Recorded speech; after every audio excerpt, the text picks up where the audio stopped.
We're making a one-tray roasted gnocchi caprese dinner that should be ready in 30 minutes. We're also going to make a beautiful little balsamic glaze to drizzle on top. So here's everything you need.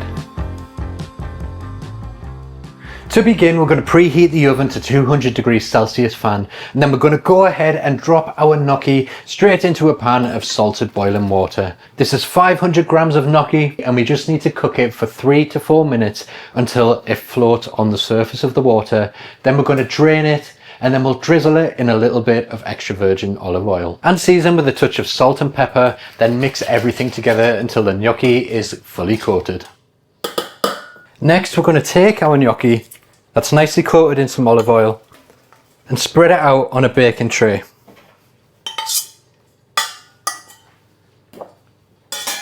And when we roast this, it's going to take on a beautiful golden colour in parts. Some of it will stay soft in the centre and it'll be really beautiful.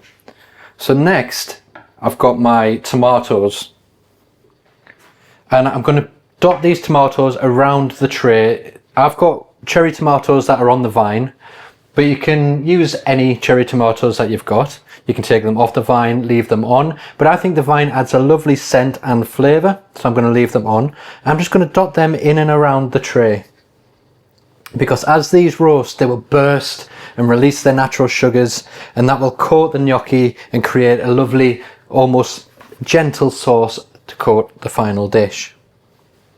And once you've done that, I've got 2 bell peppers, and I'm just going to roughly chop them however you want. I'm just going to do nice sort of strips, just like this, and we're going to dot them into the tray as well, and they will have exactly the same effect as the tomatoes, go nice and sweet, nice and roasted.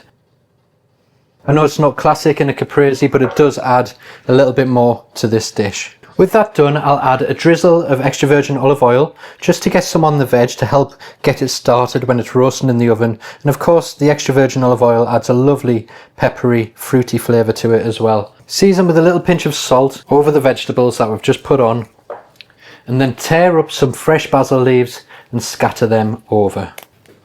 I'm then going to place this into the hot oven until the tomatoes start to burst and the gnocchi begins to crisp up.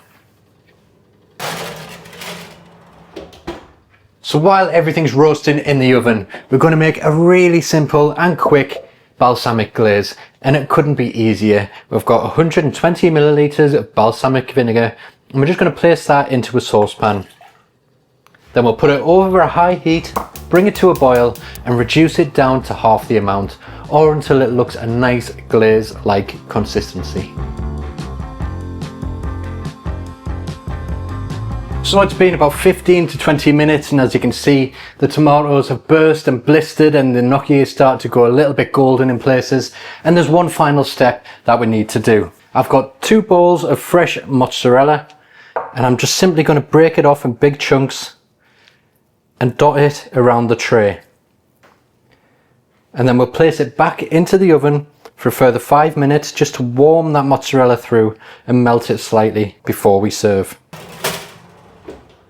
And after a few minutes in the oven, you'll have something that looks like this. The mozzarella will have melted down slightly and it's all nice and ready just to finish it off. So first of all, we're going to drizzle it with a little bit of that balsamic glaze, and then we'll scatter it with a few more fresh basil leaves.